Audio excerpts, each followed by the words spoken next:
అసలు సిసలైన interesting stuff చెప్పే ముందు ఒక్కటే విషయంతో మొదలు పెడదాం అనుకుంటున్నా. ప్రతిసారి జియో పాలిటిక్స్ అర్థం చేసుకోవాలంటే 2025లో ఏం జరుగుతుందనే కాదు, ఇవాళ చైనాలో అతిపెద్ద బెరెట్ జరుగుతుంది కదా, దాని కాంటెక్స్ట్ మీకు అర్థం కావాలంటే వరల్డ్ వార్ 2కి వెళ్ళాలి. 1989లో టియన్మెన్ స్క్వేర్ లో ఏం జరిగిందో తెలిస్తేనే చైనీస్ ఇంటెన్షన్స్ మనకు అర్థం అవుతాయి. అందుకని వాటి జియో పాలిటిక్స్ లో ఇవాళ జరుగుతున్న ఇష్యూస్ తో పాటు మనం వెళ్దాం, వెనక్కి కూడా వెళ్ళి మాట్లాడి మన దేశం ఏం నేర్చుకోవచ్చో దాని నుంచి తెలుసుకుందాం. లెవరేజ్ జియో పాలిటిక్స్ లో ఈ పదం ఎంత ఇంపార్టెంట్ మనం ఆడుకుందాం. షేబాజ్ షరీఫ్ ఎగ్జాంపుల్ తీసుకొని, ఎందుకంటే ఆయనకు సంబంధించిన ఒక వైరల్ వీడియో చాలా బాగా సర్క్యులేట్ అవుతుంది. భారతదేశం రష్యా చేతులు పట్టుకొని హ్యాండ్ ఇన్ హ్యాండ్ నడవడం చూసి ఆయన ఎలా జెలస్ ఫీల్ అయ్యారో నేను సెపరేట్ గా చెప్పాల్సిన అవసరం లేదు కదా, దాని మీద నేను సెపరేట్ వీడియోనే చేశా. బట్ ఇక్కడ ఇంపార్టెంట్ విషయం ఏంటంటే ఎస్సీఓ అయిపోయింది, మోదీ గారు వెనక్కి వచ్చేసారు, ఇదంతా ఓకే. కానీ పుతిన్ గారి చైనా విజిట్ ఇంకా కంటిన్యూ అవుతుంది. ఆయన టియాన్జింగ్ నుంచి బీజింగ్ వెళ్ళారు. ఎస్సీఓలో అపాయింట్మెంట్ దొరకలేదు కాబట్టి చాలా గట్టిగా లాబింగ్ చేపించేసి ఎలాగోలా అక్కడ మీరు 2 చైర్లు వేసేయండి, ఒక ఫోటో ఆపర్చునిటీ నాకు రావాల్సిందే అని పట్టుబట్టి మరి షేబాజ్ షరీఫ్ 2 కుర్చీలు వేయించి తొందరగా పుతిన్ గారి పక్కన నడిచేసి ఆయన ఎదురుగా కూర్చొని ఒక ఆఫర్ చేశాడు. అది ఎంత దీనంగా బాధాకరంగా ఉందంటే భారతీయులు కూడా సెకండ్ హ్యాండ్ ఎంబారెస్మెంట్ రాకుండా ఆగదు. ఆయన రకరకాల విషయాల గురించి మాట్లాడారు. పుతిన్ గారు జస్ట్ వింటున్నారు, సరే ఈ మీటింగ్ అయిపోతే అక్కడ నుంచి లేచి వెళ్ళిపోదామని. బట్ అందులో ఒక స్టేట్మెంట్ నాకు చాలా ఇంట్రెస్టింగ్ అనిపించింది. మీకు అంటే రష్యాకి భారతదేశానికి ఎటువంటి ఫ్రెండ్షిప్ ఉన్నది, దానికి వీఆర్ ఓకే విత్ దట్. అక్కడికి ఏదో ఇంకోకే, లేకపోతే పుతిన్ గారు మోదీ గారితో ఫ్రెండ్షిప్ కట్ చేస్తున్నట్టు, కాకపోతే మనకు కూడా టైస్ ఇంప్రూవ్ అవ్వాలని చెప్పి ఆయన చెప్తున్నారు. మీరు ఒకసారి వినండి. We respect your relation with India, that's perfectly fine, but we also want to build very strong relations. అందుకే చెప్తున్నా, లెవరేజ్ అనేది చాలా ఇంపార్టెంట్. లెవరేజ్ అనేది ఉంటే మనం ఇంత అడుక్కోవాల్సిన అవసరం లేదు. ఆ పదానికి మీనింగ్ ఏంటంటే మనం టేబుల్ మీదకి ఏం పట్టుకొస్తున్నాం, ఒక డిస్కషన్, ఒక మీటింగ్, ఒక బైలాటరల్ సమిట్ జరిగేటప్పుడు భారతదేశానికి రష్యాకి ఈక్వల్ షేర్ ఉంది కాబట్టి మన సమిట్ అంటే వెనకాల ఫ్లాగ్లు ఉన్నాయి, చుట్టూ జనాలు ఉన్నారు, ఒక డిస్కషన్ జరిగింది. డిసెంబర్ భారతదేశానికి రావడానికి పుతిన్ గారు ఒప్పుకున్నారు. భారతదేశానికి రష్యాకు ఒక బిజినెస్ ఉంది, రష్యాకి భారతదేశంతో చాలా టైస్ ఉన్నాయి. ఇండియా లాంటి దేశం రష్యా పక్కన నిలబడితే ఈ రీజియన్ లో రష్యా పవర్ పెరుగుతుంది, వెస్ట్ కొంచెం జంకుతుంది. ఆ విషయం పుతిన్ కూడా తెలుసు కాబట్టి ఆ మర్యాద మనకి దక్కింది. కానీ మనం అడుక్కుంటే వచ్చింది కాదు అది. ఐ స్ట్రాంగ్లీ ఆనెస్ట్ గా నాకు ఒక ఫీలింగ్ ఉంది. ఇప్పుడు ఈ మీటింగ్ అంతా అయిపోయిన తర్వాత షేబాజ్ షరీఫ్ గారు వెనక్కి వెళ్తారు కదా ఆయన దేశానికి. ఆయన దేశంలో ఆయన ఎలా రిసీవ్ చేసుకుంటారు, ఇన్ఫాక్ట్ ఆ మీడియా ఈ ఎస్సీఓ డిస్కషన్ మొత్తాన్ని ఎలా కవర్ చేసింది అని ఐఎమ్ వెరీ ఎక్సైటెడ్. అసలు అక్కడ ఏం జరుగుతుంది, ఆయన ఏం క్వశ్చన్ అడుగుతారు, అలాంటి క్వశ్చన్స్ ఏం అడగలేండి. బట్ పాకిస్తాన్, నార్త్ కొరియా లాగా ఒక షట్ ఆఫ్ కంట్రీ కూడా కాదు కదా, బయట ఏం జరుగుతుందో వాళ్ళు చూస్తారు. ఇంత వీక్ గా ఉన్నాడంటే మన లీడర్ అనుకోకుండా వాళ్ళు మానరు. పోనీ షేబాజ్ షరీఫ్ అనే వ్యక్తి అక్కడతో ఆగాడు. ఆయన చైనాలో చరిత్రాత్మకంగా ఇప్పుడు దాకా జరగని విధంగా ఒక చాలా పెద్ద పెరేడ్ జరుగుతుంది. ఏంటి దాని కారణం అనే డౌట్ మీకు వస్తే, జపాన్ ఓడించి వరల్డ్ వార్ 2లో 80 సంవత్సరాలు అయింది నిన్నటికి. దీనికి యాక్సెస్ ఆఫ్ అప్హీవల్ అని 4 ఇంట్రెస్టింగ్ కంట్రీస్ ఉన్నాయి మన బ్లాక్ లో. Russia, Korea, north Korea, Iran. వీళ్ళు క్రింగ్స్ అంటారు. సి అంటే చైనా, ఆర్ అంటే రష్యా, ఐ అంటే ఇరాన్, ఎన్కే అంటే నార్త్ కొరియా. ఇప్పుడు మీరు ఇక్కడ గుర్తించాల్సింది ఏంటంటే, ఈ క్రింగ్స్ అనేది బ్రిక్స్ లాంటిది కాదు, ఒక ఎస్టాబ్లిష్డ్ బ్లాక్ కాదు, అది అన్అఫీషియల్ గా ఉంది. అండ్ ఈ బ్లాక్ ని చూస్తే వెస్ట్ కి చాలా భయం. ఇంకా గట్టిగా మాడాలంటే మన ఇండియా కూడా ఇన్విటేషన్ వచ్చి ఉంటుంది. మీరు ఎనీవేస్ ఎస్సీఓకి వస్తున్నారు కదా టియాన్జింగ్ కి, ఒక్కరోజు ఆగండి, బీజింగ్ కి రండి, ఈ పెరేడ్ అంతా చూసుకొని వెళ్ళండి అని చెప్పినా కూడా మనం వెళ్ళకపోవడానికి కారణం ఏంటంటే, it's a very big risk for India. ప్రస్తుతానికి కూడా మన యూఎస్ తో చాలా రిలేషన్ ఉంది. వేరే ఈ 4 దేశాలు కంప్లీట్లీ యాంటీ వెస్ట్, యూఎస్ ఒక ఎనిమీ నేషన్ లా చూస్తాయి. వాళ్ళతో మనం వెళ్ళకూడదు. మన లివరేజ్ మనం కరెక్ట్ గా పెట్టుకోవాలి. అదే మనం చేసాం. కానీ ఒక్కసారి మీరు ఈ ఫోటోని గమనించండి, అక్కడ షీ జిన్పింగ్ ఉన్నారు, పుతిన్ గారు ఉన్నారు, కిమ్ జాంగ్ ఉన్ గారు కూడా ఉన్నారు. ఇన్ఫాక్ట్ ఆయన ఒక బుల్లెట్ ప్రూఫ్ ట్రైన్ వేసుకొని యోంగ్ యాంగ్ నుంచి బీజింగ్ దాకా వచ్చారు. 24 గంటలు పట్టింది. ఒక గంటకి 60 కిలోమీటర్ల స్నేల్ పేస్ లో వచ్చే ట్రైన్ అది. ఎందుకు, దాని బరువు గానీ, అది బుల్లెట్లు గానీ, బాంబులు గానీ తట్టుకొని ఉండాలి. ఇన్ఫాక్ట్ ఆ ట్రైన్ గురించి ఒక సెపరేట్ వీడియోనే చేయాలి. దాంట్లో ఏమున్నాయి, దాంట్లో ఏం జరుగుతుంది, ఒక మ్యాన్షన్ హౌస్ లో ఉంటుంది. వార్ రూమ్స్, బోర్డ్ రూమ్స్ నుంచి రెసిడెన్సెస్ వరకు ఇంటిని మరపించేలాగా గత 3 జనరేషన్స్ ఆఫ్ కిమ్ ఫ్యామిలీని అదే మోసుకొస్తుంది. ఆ ట్రైన్ నుంచి వచ్చిన ఆయన ఉన్నారు. ఇప్పుడు ఈ ముగ్గురు ఇక్కడ ఇంపార్టెంట్ ఫిగర్స్ కాబట్టి, ఇన్ఫాక్ట్ ఇరాన్ నుంచి కూడా head of state has come. వీళ్ళు నలుగురు ఇక్కడ ఇంపార్టెంట్. పక్కన కూరలో కరివేపాకు లాగా ఎవరు ఉంటారు, మీరు ఒకసారి ఒక చిన్న గెస్ చేయండి. అదే నికాస్ అయిన గుత్తి వంకాయ షేబాజ్ షరీఫ్ పక్కన నిలబడ్డాడు. అదే పొజిషన్ తో మీరు ఒకసారి గమనించండి. టైం మారినా, ప్లేస్ మారినా, పొజిషన్ ఏ మాత్రం మారలేదు. మనకి లివరేజ్ లేకపోతే జియో పొలిటికల్ గా అయినా, ఇంటర్ పర్సనల్ రిలేషన్షిప్స్ లో అయినా మన స్థాయి అదే. అందుకే చెప్తున్నా, మనం ఏ టేబుల్లో ఏ డిస్కషన్ చేసినా కూడా మనం ఆ టేబుల్ కి ఏం పట్టుకొస్తున్నా చాలా ఇంపార్టెంట్. అండ్ ఈ కథ ఇక్కడతో ఆగదు. ఎస్సీఓలో మనం ఆడేసుకున్నాం, రష్యాతో మనం బహిరంగంగా ఫ్రెండ్షిప్ మనం ప్రపంచానికి చూపించాం. ఇక్కడతో గేమ్ అయిపోయిందంటే అవ్వలేదు. ఇన్ఫాక్ట్ ఇప్పుడే సినిమా మొదలైంది. ఫ్రాన్స్ ఇంకా హాస్పిటల్స్ కి వెళ్ళి నెక్స్ట్ రాబోయే నెలలో రోజుకి కొన్ని వందలాది సైనికులు మీరు ట్రీట్ చేసే రోజులు రాబోతున్నాయి. అది ఏంటి, ఎందుకు అని చెప్పలేదు, కానీ మనందరికీ క్లియర్ గా అర్థమవుతుంది. అదేంటో మీకు ఎక్స్ప్లెయిన్ చేస్తాయి వీడియోలో. ఇది మన భారతదేశానికి కూడా గుడ్ న్యూస్ కదా. ప్రతి భారతీయుడు క్లియర్ గా వినాలి మన చుట్టూ ఏం జరగబోతుందో రాబోయే యుద్ధానికి సంబంధించి. అండ్ ఇలాంటి ఇంపార్టెంట్ వీడియోస్ నా సైడ్ నుంచి మీకు రోజు కొట్టి వస్తుంది. లోకల్ గా ఇష్యూస్ జరిగితే వాటి నుంచి ఇలాంటి ఇంటర్నేషనల్ జియో పాలిటిక్స్ వరకు ఎటువంటి కాంప్లెక్స్ టాపిక్ నేను అందరికీ అర్థమయ్యే భాషలో ఒక 10-15 నిమిషాలు వీడియో చేసి మీ ముందు పెట్టేస్తా. మీలో చాలా మంది డైలీ చూస్తున్నారు, దానివల్ల ఎంతో మంది కొత్త వాళ్ళకి రీచ్ అవుతున్నాయి ఇలాంటి జియో పాలిటిక్స్. అండ్ అలాంటి కొత్త వాళ్ళు మీరు కానీ ఉంటే, నేను వీడియో పెట్టి మీ దాకా రావాలంటే మీరు ఏం చేయాలి, కింద కనబడే సబ్స్క్రైబ్ బటన్ నొక్కి పెట్టేసుకోండి. డన్. ఓకే, కాంటెక్స్ట్ మనం ఇందాక చెప్పిన పాయింట్ నుంచి మొదలు పెడదాం. మనం ఫ్రాన్స్ గానీ, మ్యాక్రో గారు కానీ రష్యాకి చాలా అగేన్స్ట్ గా ఉండే దేశాలని మన అందరికీ తెలుసు. France is NATO nation. కానీ ఎక్కడ రష్యా ఉంది, ఎక్కడ యుక్రెయిన్ ఉంది, ఎక్కడ ఫ్రాన్స్ ఉంది, అక్కడ హాస్పిటల్ బెడ్స్ లో వీళ్ళు రెడీ చేసుకోవడం ఏంటి, అసలు ఏ యుద్ధం రెడీ అవబోతుంది అంటే, ఒక 2 నెలలు మనం వెనక్కి వెళ్తే ఇరాన్ కి ఇజ్రాయెల్ కి గొడవ జరిగే టైంలో మనం ఒక పాయింట్ డిస్కస్ చేసాం. మనం ఒక వీడియో చేశాను నేను. UK is preparing for war. అది direct confrontation of proxy war మనకు తెలియదు కానీ యుక్రెయిన్ వెనకాతల యూకే నిలబడడానికి సిద్ధం అవుతుంది. ఆర్మీని వాళ్ళు రెడీ చేసుకుంటున్నారు, ఎక్విప్మెంట్ని వాళ్ళు కొనుక్కుంటున్నారు అని మనం మాట్లాడుకున్నాం. అండ్ ఇప్పుడు ఫ్రాన్స్ లో కూడా ఒక డైరెక్టివ్ ఇచ్చారు, ఒక టైం లైన్ కూడా చెప్పారు. నెక్స్ట్ ఇయర్ మార్చ్ 2026 లోపల ఇది ఎస్కలేట్ అయ్యే ఛాన్స్ చాలా గట్టిగా దండిగా ఉంది. పైగా స్కాట్ బెసెంట్ అనే వ్యక్తి ఉన్నాడు కదా, ఈ మధ్యన కొంచెం ఇండియా మీద నోరు జారే వ్యక్తి ఆయన అండ్ పీటర్ నవారో. ఈ స్కాట్ బెసెంట్ రీసెంట్ గా మీరు అలాస్కాలో మీటింగ్ జరిగింది కదా ట్రంప్ గారికి పుతిన్ గారికి, అందులో ఏంటి బయటకు వచ్చింది మనకి అని ప్రెస్ వాళ్ళు అడుగుతుంటే ఆయన సమాధానం చాలా సింపుల్ గా ఉంది. టాక్ జరుగుతున్నాయి కానీ చాలా స్లోగా ఉంది, ఎప్పుడు ఏం జరుగుతుందో మనకు తెలియదు. రష్యా అండ్ అమెరికా చాలా విషయాల్లో ఒప్పుకోవట్లేదు, ఏకీభవించట్లేదు, ఒక మాట మీద ఉండట్లేదు, దానివల్ల ఏదైనా జరగవచ్చు అని చెప్పి ఆయన చెప్తున్నారు. దీని అర్థం ఏంటి? Alaska summit is a big failure. ముఖ్యంగా ట్రంప్ గారికి it's a very big setback. And దానికన్నా ఇంపార్టెంట్ విషయం, ఈ వెస్ట్ ఇంపీరియల్ పవర్స్ ఏవైతే ప్రపంచాన్ని మొత్తాన్ని రూల్ చేసిన దేశాలు ఉన్నాయి కదా, అందులో జియో పొలిటిక్స్ లో 10%, ఇన్ఫాక్ట్ 2%, 1% ఛాన్స్ ఉన్నా కూడా ఇది జరగొచ్చు అని వైల్డ్ గారికి ఏదైతే థాట్ వస్తే ఫస్ట్ అలా యాక్ట్ చేసేస్తారు, రెడీ చేసి పెట్టేసుకుంటారు. అది బంకర్లు కానివ్వండి, హాస్పిటల్ కానివ్వండి, బెడ్లు కానివ్వండి, ట్రీట్మెంట్కి సంబంధించి వాళ్ళు డైరెక్టివ్స్ ఇచ్చేస్తారు. ఈ ఫ్రాన్స్ లాంటి దేశాలు ఏవైతే ఉన్నాయి. పైగా మ్యాక్రో గారు ఆయన రష్యన్ ప్రెసిడెంట్ పుతిన్ గారిని అయితే ఏకంగా ఓగర్తో పోల్చారు. ఆయన ఈ వ్యక్తి తింటానే ఉండాలి, నేలను ఆక్రమించుకుంటానే ఉండాలి, అథారిటేరియన్ గానే ఉండాలి, లేకపోతే ఈ వ్యక్తి బతకలేడు, అలాంటి ఓగర్ లాంటి వ్యక్తి అని చెప్పి ఆయన G7 టైంలో చెప్పాడు ఆయన.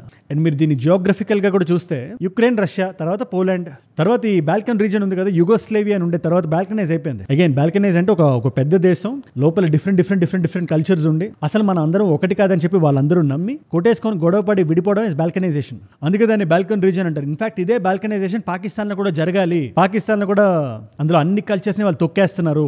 ఖైబర్ పఖ్తూన్ఖ్వా గానీ లేదా ఈ బలూచిస్తాన్ గానీ వాళ్ళ రిసోర్సెస్ ని వాడేసుకొని వాళ్ళని స్లేవ్స్ లా మార్చేస్తున్నారు అని చెప్పి చాలా పెద్ద డిబేట్ జరుగుతుంది చాలా సర్కిల్స్ లో, జియో పొలిటికల్ సర్కిల్స్ లో. సరే దాని పక్కన పెట్టండి, ఈ రీజియన్ మొత్తంలో ఫ్రాన్స్ అక్కడెక్కడో ఉంది, అటెటో ఉంది అది. కాకపోతే యూకే రెడీ అయితే గొడవకి వాళ్ళ ట్రూప్స్ ని యుక్రెయిన్ కి పంపించినా లేదా రండి మనమే చూసుకుందాం అని చెప్పి రష్యాని పిలిచినా ఆ యుద్ధానికి ఫ్రాన్స్ రెడీ అవుతుంది. డైరెక్టివ్ కి కారణం అదే.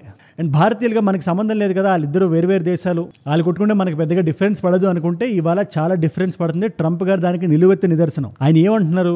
Russia Ukraine war is Modi's war అని నిర్సిగ్గుతో నిర్లజ్జతో చెప్పేస్తున్నారు. మనకి ఎటువంటి సంబంధం లేకపోయినా మనం ఇండిపెండెంట్ గా రష్యాతో బిజినెస్ చేసిన, యుక్రెయిన్ కూడా మనతో అదే kind of relationship, friendly relationship పెట్టుకుని ఉన్నా కూడా దట్ ఈస్ మోదీస్ వార్, మీరు ఆయిల్ కొండం మానేయండి, అన్ని సద్దు మనగేస్తాయని చెప్పి వాళ్ళు చెప్పే ప్రయత్నం చేస్తున్నారు. కానీ వాళ్ళు అలాంటి అపోహలో బ్రతకడమే కాదు, తద్వారా మనకి శాంక్షన్స్ వేస్తారు అనే నిజాన్ని మనం కూడా రియలైజ్ అవ్వాలి. ఇది నేను ఇప్పుడు ఎందుకు చెప్తానంటే, యుద్ధం మనకి మంచిది కాదు. మనం రష్యాతో ఎంత ఫ్రెండ్లీగా ఉన్నా కూడా రష్యాకి యుక్రెయిన్కి మనం చెప్పబోయేది ఒకటే, పీస్ అండ్ స్టెబిలిటీ తీసుకొచ్చేయండి, ఏదో కొలుక్కొచ్చేయండి. దానికి రీజన్ ఏంటంటే మనం ఎకనామికల్ గా చాలా లాస్ అవుతాం ఆ యుద్ధం కానీ జరిగితే. ఇవాళ కూడా టియన్మెన్ స్క్వేర్ లో ఏదైతే పెరేడ్ జరుగుతుందో దానికి మనం వెళ్ళకపోవడానికి కారణం ఏంటి? We want to be in the centre. మనం న్యూట్రల్ గా ఉండాలి. మనల్ని పుష్ చేస్తే ఫ్రెండ్షిప్ చేస్తాం. బిజినెస్ ఎవరు మన లాపని చెప్పలేరు, కానీ just for the sake of it, ఒక ఫోటో కోసం కంప్లీట్ గా ఒక అప్హీవల్ బ్యాచ్ లోకి మనం వెళ్ళి కలిసిపోతే, నార్త్ కొరియన్ లీడర్ పక్కన మన మోదీ గారు నిలబడితే that's a very bad image. సరే ఇదే డౌట్ షేబాస్కి వచ్చి ఉండదా అని అంటే, పరువు ఉండే వాళ్ళు అది పోగొట్టుకుంటారని చెప్పి భయపడాలి. దాని తర్వాత నేను డైలాగ్ కంప్లీట్ చేయను కానీ అదేంటో మీకు అర్థమైపోయి ఉంటుంది. ఎనీవేస్ మన ఇండియాకి కొంచెం గడ్డుకాలం ఉంది, both economically and regional stability wise కూడా. అగైన్ మీరు ఒకసారి ఈవెంట్ ఏదైతే జరిగిందో మీరు కొంచెం జూమింగ్ చేసి చూడండి. రష్యాకి అవసరం ఉంది ఖచ్చితంగా. అమెరికా డైరెక్ట్ గా శాంక్షన్ కొడుతుంది రష్యా మీద. రష్యాతో ఎవరైతే ఫ్రెండ్షిప్ చేస్తున్నారో వాళ్ళని కూడా వెనక్కి లాగేసుకోమని చెప్తుంది. సో రష్యా చైనా పక్కనే నిలబడాలి. Because China is super power today. China దగ్గర డబ్బులు ఉన్నాయి, ఇన్ఫ్రా ఉంది, చైనాతో బిజినెస్ రష్యా చేస్తుంది. ఆ ఫ్రెండ్షిప్ రష్యాకి చాలా అవసరం ఇవాళ. యూనిలేటరల్ ఫ్రెండ్షిప్, ఐ మీన్ ఎలా అంటే వెస్టర్న్ ఢీ కొట్టే ఫ్రెండ్షిప్ ఇది. అందుకని పుతిన్ గారు అక్కడ ఉన్నారు. నార్త్ కొరియా కూడా ఎప్పటి నుంచో ఒక ఈ గ్రూప్ లో ఉంది, ఈ బ్యాచ్ లో, ఈ క్రింగ్స్ అనే బ్యాచ్ లో. మనందరం వెస్ట్ కి తలగకూడదు, వాళ్ళు ఏం చెప్తే అది వినకూడదు, వాళ్ళు మన నాశనాన్ని కోరుకుంటారు, మనల్ని కంప్లీట్ గా పూర్తి చేసే వాళ్ళు సంతోషిస్తారు, వాళ్ళకి ఆ డబ్బులు ఉన్నాయి, వాళ్ళకి ఆ పవర్ ఉంది ఇవాళ. కాబట్టి మనందరం ఒక్కటే ఉండాలని చెప్పి నమ్మిన పవర్స్ ఈ 4, అందులో ఇరాన్ కూడా ఉంది. కాబట్టి ఈ 4 అక్కడ ఉన్నారు. కానీ చైనాస్ ఇంటెన్షన్స్ ఇక్కడ కొంచెం మనం జాగ్రత్తగా గమనించాలి. ఈ యుద్ధంలో జపాన్ ని ఓడగొట్టి 80 సంవత్సరాలు అవుతుంది. Today Japan is a vassal state of US. ఆ టైంలో జపాన్ కి యుఎస్ కి పడేది కాదు. సో ఇవాళ జపాన్ ని ఓడగొట్టామని మేము చెప్తుంటే ఇండైరెక్ట్ గా చైనా ఏం చెప్తుంది? ఇవాళ జియో పాలిటిక్స్ మనం జూమ్ ఇన్ చేసి చూస్తే జపాన్ యుఎస్ ఒకటే బుట్టలో ఉన్నారు కాబట్టి మేము మీకు భయపడట్లేదు అని చెప్పి యుఎస్ కి డైరెక్ట్ గా చెప్తున్న స్టేట్మెంట్ ఇది. చూడండి ఇంపీరియల్ ఫోర్సెస్ ఎలా ఓడగొట్టి మోకాల మీద నిలబెట్టాము మేము. అది 80 సంవత్సరాల క్రితం జపాన్ అయి ఉండొచ్చు, రేపు యుఎస్ అవుతుంది అని చెప్పే ఒక విజువల్. అందుకని చెప్పి మనం కొంచెం వి అవాయిడెడ్ దట్ ఈవెంట్. కంప్లీట్ గా అగ్రెసివ్ అయిపోతుంది Indian stands. It's two aggressive for India. ఆ పర్టికులర్ ఆ పెరేడ్ ఏదైతే జరుగుతుందో చైనాలో. అండ్ మైండ్ యూ, ఆ ఈవెంట్ చూస్తే కూడా కళ్ళు చెదిరేలా ఉంది. 10,000 మంది మిలిటరీ పర్సనల్, న్యూక్లియర్ ఆయుధాలు, మిజైల్, డ్రోన్లు, స్టెల్త్లు, జెట్లు. అబ్బో, ఇక చైనీస్ పొలిటికల్ ప్రాపగండా కిందకి వస్తుంది. ఒక కమ్యూనిస్ట్ పార్టీ లాగా మిమ్మల్ని మేము ఇన్ని సంవత్సరాలు ఎలా సేవ్ చేసాం అని జనాలకు చెప్తున్న ఇన్సిడెంట్ ఇది. ఇన్ఫాక్ట్ ఇదే చైనా, ఇదే టియన్మెన్ స్క్వేర్ లో 1989 లో ఏం జరిగింది జరిగింది అని అదే చైనా సృష్టించిన డీప్ సీక్ ని మనం అడిగితే I'm sorry I'm not allowed to tell అంటది. ఎందుకంటే కొన్ని వేల మంది డెమోక్రసీని కోరుకునే జనాలు చంపేశారు వాళ్ళు, ఇదే పార్టీకి అడ్డంగా నిలబడి రెబెల్ అయిన వ్యక్తుల్ని. ఈ నిజాలు ఎప్పుడు చైనా మనకు చెప్పాలనుకోదు. దానికన్నా ముందు 80 సంవత్సరాల క్రితం ఓడగొట్టిన జపాన్ ని చూపిద్దాం అనుకుంటది, కానీ దీన్ని కన్వీనియంట్ గా కట్ చేసి పక్కన పెడుతుంది అదే చైనా. అందుకే చెప్తున్నాను కదా, we need to thread with China very very careful. రష్యాతో కూడా మనం ముందు వెనక చూసుకోవాలి. ఇన్ఫాక్ట్ ఏ దేశంతో అయినా మన దేశానికి మన దేశ ఇంట్రెస్ట్ ముందు రావాలి. ఇది నేను కొన్ని 100 సార్లు చెప్తుంటా. టేబుల్ మీద ఒక ఆఫర్ పెడుతున్నప్పుడు ఈ ఆఫర్ వల్ల మన దేశానికి ఏం వస్తుంది, మన దేశం ఏం వదులుకోవాల్సి వస్తుంది, ఓవరాల్ గా నెట్ మన దేశానికి what is the national interest మనం చూసుకోవాలి. అలాంటిది చైనాతో మనం ఇంకెంత జాగ్రత్తగా ఉండాలి. ఎస్సీఓలో మన ఫ్రెండ్షిప్ చూపించినా అది దీని అంతటి రూపకర్త డీజేటీ గారు చలవే గానీ still we need to be careful అనేది నా అభిప్రాయం. దీని మీద మీరేమంటారు? ఇన్ఫాక్ట్ పేర్లు గుర్తుపెట్టుకోండి, Richard Fontaine, Andrea Kendall Taylor, వీళ్ళిద్దరు కలిపి టర్మ్ చేసిన coin is this axis of upheaval అని. ఎందుకంటే వీళ్ళు మొత్తం ఆ బ్లాక్ మొత్తాన్ని, ఈ 4 దేశాలు ఏవైతే ఉన్నాయో, క్రింక్ దేశాలు ఉన్నాయి కదా, ఇవాళ ఇదే టెయిన్మెంట్ స్క్వేర్ లో వచ్చిన దేశాలు ఉన్నాయి కదా, పాకిస్తాన్ కూరలో కరివేపాకు అయితే పక్కన పెట్టేద్దాం ప్రస్తుతానికి. వాళ్ళు అక్కడ ఎందుకున్నారని చెప్పి యూఎస్ అడుగుతుంది. వాళ్ళకన్నా అక్కడ రాకుండా ఎస్కేప్ అవుదాం అనుకుంటే చైనా డిప్ప మీద కొడుతుంది. వాళ్ళ పరిస్థితి పగవాడికి కూడా రాకూడదు. వాళ్ళు పగవాళ్ళే అనుకోండి, కానీ చెప్తున్నా అగైన్, వీళ్ళు నలుగురు మొత్తాన్ని డిస్టర్బ్ చేస్తున్నారు. వెస్ట్ హెజిమోనీని కట్ చేద్దాం అనుకుంటున్నారు. ఒక డిఫరెంట్ కరెన్సీ తీసుకొద్దాం అనుకున్న బ్యాచ్ కూడా ఇదే. ఇన్ఫాక్ట్ ఇందులో ఉంటే చైనా, రష్యా కూడా బ్రిక్స్ లో ఉన్నప్పుడు చాలా గట్టిగా పోరాడతాయి. డీడాలరైజ్ చేద్దాం, మన ఓన్ కరెన్సీని మనం తీసుకొద్దాం, అక్కడ కూర్చోబెడదాం అని చెప్పి మాట్లాడేది ఎవరు? ఇదే చైనా, ఇదే Russia. So they have their own self goals ఇక్కడ. అందుకనే నిన్నటి వీడియోలో కూడా ఎస్సీఓ బ్యాంక్ అని చెప్పి చైనా మనకి ప్రపోజ్ చేయగానే మనం ఆగి ఆలోచించి డెసిషన్ తీసుకోవాలని చెప్పి నేను చెప్పాను. మిమ్మల్ని కూడా అడిగా, మీరు కూడా చాలా థాట్ఫుల్ కామెంట్స్ రాశారు కింద. అగైన్ అసలు వీళ్ళకి పేరు ఎందుకు పెట్టారు 4 దేశాలకి అనే డౌట్ మీకు వస్తే, ఎవరైతే ఆ టెయిన్మెంట్ స్క్వేర్ లో ఉన్నారో దీనికి ప్రప్రథమంగా 3 రీజన్స్ ఉన్నాయి. Reason number 1, diplomatic tensions create చేస్తుంటారు వెస్ట్ కి. జాయింట్ మిలిటరీ డీల్స్ చేయడం గానీ, కలిసికట్టుగా ఆర్మ్స్ డీల్స్ చేసుకోవడం గానీ, డ్రోన్స్ ని కలిసి ప్రొడ్యూస్ చేయడం గానీ, కలిసి బిజినెస్ చేసుకోవడం గానీ, ఇలాంటివి అనమాట. అదే కాకుండా రెండోది ఎకనామిక్ డిస్రప్షన్స్. బట్ దీనికన్నా ఇంపార్టెంట్ ఇస్ మూడోది. ఈ 4 దేశాలు కాన్స్టెంట్ గా ఎప్పుడూ ఒక స్టేట్ ఆఫ్ వార్ లో ఉంటుంది. మీరు ఇరాన్ చూసుకోండి, చైనా చూసుకోండి, రష్యా చూసుకోండి, నార్త్ కొరియా అయితే మనం చెప్పాల్సిన అవసరం లేదు. దాని గురించి ఒక పుస్తకం రాయొచ్చు, ఒక వెబ్ సిరీస్ తీయొచ్చు ఇలాంటి వీడియోస్ తో. మీరు ఎక్కువ చూసి వెనక్కి ఫ్లాష్ బ్యాక్ లో వెళ్ళాల్సిన అవసరం లేదు. ప్రస్తుతానికే చూడండి 4 దేశాలు. ఈ దేశాలు తప్పని నేను చెప్పట్లేదు. Being a very neutral spectator, అసలు ఏం జరుగుతుందో మీకు ఎక్స్ప్లెయిన్ చేస్తాను, జాగ్రత్తగా వినండి. ఇరాన్ వల్ల మిడిల్ ఈస్ట్ లో ఏం జరిగిందో మనందరికీ తెలుసు. ఒక ఇన్స్టెబిలిటీ వచ్చింది, దానికి ఇజ్రాయెల్ కారణం కూడా ఉంది. But Iran is a part. Russia వల్ల నేటో దేశాలన్నీ ఆక్యుపై అయిపోయి ఉన్నాయి. అందరూ యుక్రెయిన్ కాపాడేయాలి. చైనా ఏమో యూఎస్ వెనకాల చాలా పెద్ద గొయ్యి తీయడానికి ప్రయత్నిస్తుంది. నార్త్ కొరియా ఈస్ట్ ఏషియా మొత్తాన్ని ఒక స్టేట్ ఆఫ్ టెన్షన్ లో పెట్టుకొని కూర్చుంది ఇవాళ. అందుకని వెస్ట్ కొంచెం భయపడుతుంది. పోనీ ఇదే వెస్ట్ నోట్లో వేలు పెడితే కొరకదా అంటే వీళ్ళకన్నా డేంజర్ ఆ వెస్ట్. అందుకే చెప్తున్నా, స్ట్రాటజిక్ డిస్టెన్స్ మనం మెయింటైన్ చేయాలి. మనందరికీ అవుట్లుక్ లో ఒక విషయం తెలుసు. వంకాయ్ మునీర్ స్పీచ్ ఇచ్చాడు, పహల్గామ్ దాడి జరిగింది, సింధూర్ జరిగింది, సీస్ఫైర్ ట్వీట్ వచ్చింది, మనం ససేమిరా అన్నాం, 50% టారిఫ్ ఇవాళ కడతాం. దానికి కారణం రష్యా అని చెప్పి ట్రంప్ గారు అన్నారు. ఇది ఫ్లో ఆఫ్ ఈవెంట్స్. ట్రంప్ గారికి మన మీద ఈగా ఉండడానికి కారణం అది ఒకటే అనుకుంటున్నాం. కానీ మీరు ట్రంప్ 1.0కి ట్రంప్ 2.0కి మీరు తేడా చూస్తే ఇవాళ లెఫ్ట్ అంతా కూడా కొంచెం ట్రంప్ కి సపోర్ట్ గా ఉంది లైట్ గా ఈ విషయాల్లో, ఈ జియోపాలిటికల్ ఇష్యూస్ లో. ఈ వీకెండ్ నైట్స్ కామెడీ సెంటర్ ఇలాంటి ప్రోగ్రామ్స్ కూడా ట్రంప్ ని ఏకి పాడేసేవే. పొద్దు నుంచి నైట్ వరకు ఎటువంటి ఇబ్బంది లేకుండా ట్రంప్ గారు ఇండియాతో ఫ్రెండ్లీగా ఉన్నంత కాలం అసలు ఇలాంటి వ్యక్తి మన ప్రెసిడెంట్ అని చెప్పి వాళ్ళు మాడేవాళ్ళు ఇవాళ ట్రంప్ గారి మీద అంత హార్ష్ గా లేరు. ఉన్నారు కానీ ఇదివరకు ఉన్నంత హార్ష్ గా అయితే లేరు. Plus deep state is a thing, అది మనందరికీ తెలిసిన విషయమే కదా. ఖచ్చితంగా ట్రంప్ అనే వ్యక్తి డీప్ స్టేట్ నేను అడ్డంగా నిలబడతా అని చెప్పి బ్యూరోక్రాట్స్ ని పీకేసి ఎంత హడావుడి చేసినా కూడా ఇండైరెక్ట్ గా ట్రంప్ 2.0లో వాళ్ళు చెప్తున్న మాట వింటున్నాడని చెప్పి మనకు క్లియర్ గా అర్థమవుతుంది. అండ్ ఇదే యూఎస్ఏ ఇండియాని చూసి కొంచెం భయపడుతుంది.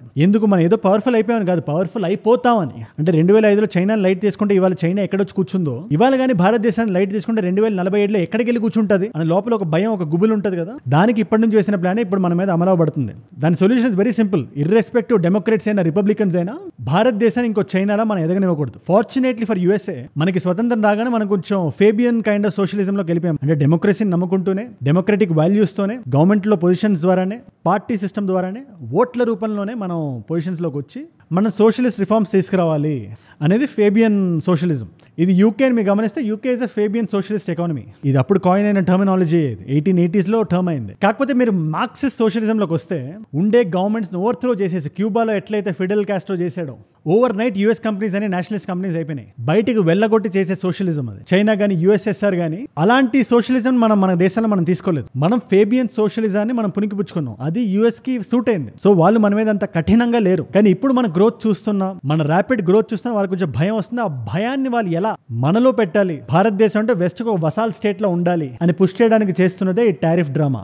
అంతేగాని రష్యా నుంచి మనం ఏదో క్రూడ్ ఆయిల్ కొంటున్నాం అని కాదు. అది బయటకు చెప్తున్న మాట నా అభిప్రాయం. కానీ దాన్ని ఇంకా స్ట్రెంథెన్ చేయడానికి నేటో వర్సెస్ రష్యా జరుగుద్ది. ఆ యుద్ధం కానీ జరిగినప్పుడు దాన్ని సాకులా తీసుకొని మళ్ళీ ఇండియాని ఇబ్బంది పెట్టొచ్చు. 50%, 100% అవ్వచ్చు, 500% అవ్వచ్చు. ఒక స్టేజ్ తర్వాత ట్రంప్ గారికి ఆయన చిప్ కొంచెం అటు ఇటు అవుతుంది, మనందరికీ తెలిసిన విషయం అది. చైనా మీద ఏకంగా 249% అన్నాడు ఫార్మాస్యూటికల్స్ మీద. సో ఇలాంటి టైంలో మనం కొంచెం జాగ్రత్తగా ఉండడం మనకు కరెక్ట్ అని నేను భావిస్తున్నాను. దానికి మీరేమంటారు నాకు కింద కామెంట్స్ లో ఖచ్చితంగా రాయండి. మనం మాత్రం చెప్తున్నాను కదా, అన్ని దేశాలతో బ్యాలెన్సింగ్ యాక్ట్ లోనే ఉన్నాం ప్రస్తుతానికి. ఈ యుద్ధం అందుకే ముదరకూడదని నా అభిప్రాయం. ఇరాన్ లో మన చాబహార్ పోర్ట్ ఉంది. At the same time US నుంచి మనం సామాన్లు కొనుక్కుంటాం. రష్యా 5% డిస్కౌంట్ ఇస్తే చప్పట్లు కొడతాం, థ్యాంక్ యూ సోదరా అంటాం.